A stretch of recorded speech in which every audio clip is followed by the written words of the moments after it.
नमस्ते दोस्तों, अगर आपको औसत के सवालों में कोई भी समस्या है तो आज ये वीडियो पूरा देख लो। औसत कैसे निकालते हैं समझ में आ जाएगा। पहला सवाल, यदि 11, 23 तथा x का औसत 40 है तो x का मान क्या है। बड़ा ही अच्छा सवाल है ना, बेहतरीन वाला। पूरा वीडियो देखोगे तो सब कुछ समझ में आ जाएगा। चलिए, आपको एक बात याद रखनी है औसत के सवाल में कि जितनी भी संख्या हो सबको प्लस कर लेना है। 11 प्लस 23 प्लस x, ये तीन संख्या ही तो है, तीनों को प्लस कर देना है। तीन संख्या है ना, तीनों को प्लस करके, तीन संख्या तो 3 से डिवाइड करो। 4 होंगी तो 4 को प्लस, चारों संख्याओं को प्लस करके 4 से डिवाइड करो। 5 संख्या होंगी तो पांचों संख्याओं को प्लस करके 5 से डिवाइड करो। पहली बात ये समझ लीजिए, समझ लिया ना। औसत है इनका 40। ठीक है, चलिए 11 और 23 को जोड़ोगे तो ये 24 प्लस x को जोड़िए। ठीक है, ये 3 का गुना 40 से करिए तो ये 120 हो जाएगा। ठीक, यहां तक कोई समस्या नहीं। x बराबर 120। ठीक है, अब देखिएगा, एक मिनट, 11 और 23 को जोड़ोगे तो 34 होगा दोस्तों, ये 24 नहीं 34 होगा। अब ये देखो 34 है ना, प्लस का, इसको बराबर के इधर लेके जाओ तो माइनस का 34 हो जाएगा। ठीक है, तो 120 में से 34 घटाएंगे 86 बचेंगे, तो जो x का मान होगा ना वो 86 होगा। 86 सी ऑप्शन में दिया गया है, ये आपके सवाल का होगा बिल्कुल सही आंसर। प्रश्न सभी को समझ में आ गया ना। चलिए अब देखते हैं अगला सवाल। अगला सवाल है, यदि 40, 10, 25, 20, 35 x का औसत 25 हो तो x का मान क्या है। सभी संख्याओं को मैंने क्या कहा, जोड़ेंगे। 40 plus 10 plus 25 plus 20 plus 35 plus x। कितनी संख्या है, 1 2 3 4 5 6, 6 संख्या तो 6 से भाग करो। औसत है इनका 25। चलिए सबको जोड़ लीजिए। 40 और 10 50, 50 और 20 70, 70 में जोड़ो 25 तो 95, 95 में जोड़ो 35 तो 130। 130 प्लस x जोड़िए बराबर 6 का गुना करिए 25 से तो 150 हो जाएगा। 150 x बराबर 150, ये 130 को इधर ले जाओ तो माइनस का 130 हो जाएगा। तो x का मान कितना आ जाएगा, 150 में से 130 गया तो x का मान आ गया 20। x का मान बताना था तो x का मान हमने पता चल गया 20 है। पहला ऑप्शन हो जाएगा सवाल का बिल्कुल सही आंसर। चलिए अब देखते हैं अगला प्रश्न। अगला सवाल, संख्याएं 5, 8, 0, 12, 15 का औसत कितना है। इनका औसत पूछा गया है, कितना है। 5 प्लस 8 प्लस 0 प्लस 12 प्लस 15, कितनी संख्या है, 1 2 3 4 5 संख्या है, 5 से भाग करो। सभी को जोड़ो, औसत दिया नहीं गया, निकालना है। 5 और 15 20, 20 में जोड़ो 12, 32, 32 में जोड़ो 8, 40, 40 में 0 जोड़ेंगे तो 40 ही रहेगा। बटे में कितना है, 5, 5 अट्ठे 40, 8। औसत कितना होगा, 8 हो जाएगा औसत। देखो किस ऑप्शन में है 8, 8 दिया गया है बी ऑप्शन में। यह सवाल का बिल्कुल सही जवाब है। अब देखेंगे अगला प्रश्न। अगला प्रश्न, 3 के प्रथम 9 गुणजों का औसत कितना है। बढ़िया सवाल।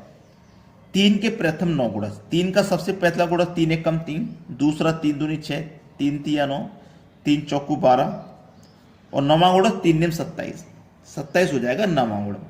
तो इनमें देखो अंतर सभी में 3 3 का है। सभी में जब 3 3 का अंतर है तो इसके लिए एक ट्रिक होती है, इसकी ट्रिक होती है। मैंने सभी संख्या नहीं लिखी, ट्रिक लिख देता हूं। First plus last divide by 2। ठीक है, चलिए फर्स्ट लिखो 3, लास्ट लिखो 27 डिवाइड बाई 2।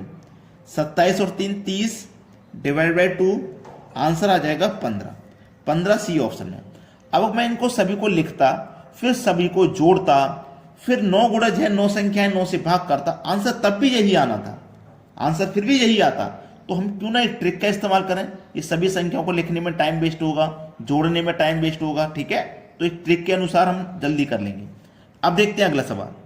अगला प्रश्न, 100 से कम सभी विषम प्राकृतिक संख्याओं का औसत कितना है। 100 से कम, 100 से कम मतलब 1 से स्टार्ट करो, 1 3 5 7, और 100 से कम का मतलब कहां पहुंचेंगे 99, ये 100 से कम है।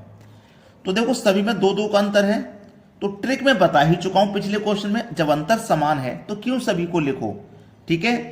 First plus last divide by 2 लगा देना, फर्स्ट 1 लास्ट 99 डिवाइडेड बाय 2 लगा दो, ठीक है।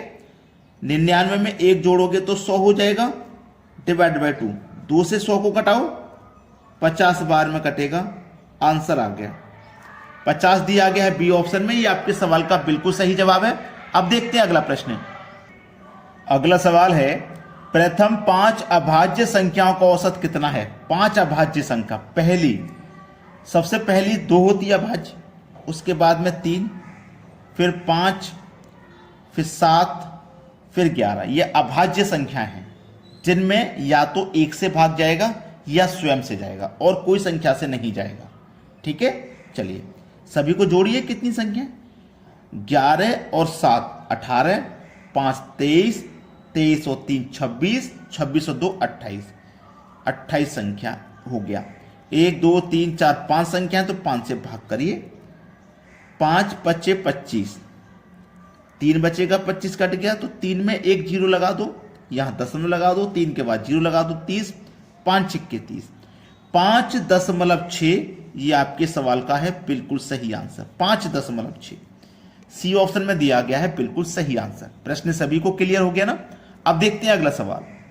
अगला प्रश्न है, 1 का स्क्वायर प्लस 2 का स्क्वायर प्लस 3 का स्क्वायर, ऐसे ही हम 7 के स्क्वायर तक जा रहे हैं, इनका औसत कितना होगा ये बताना है। चलिए 1 का स्क्वायर प्लस 2 का स्क्वायर प्लस 3 का स्क्वायर, ऐसे ही हम कहां तक जाएंगे, प्लस n के स्क्वायर तक जाएंगे। और ये n कहीं भी हो सकता है, 7 तक जाए, अनंत तक जाए, कहीं पे भी हो सकता है ये n।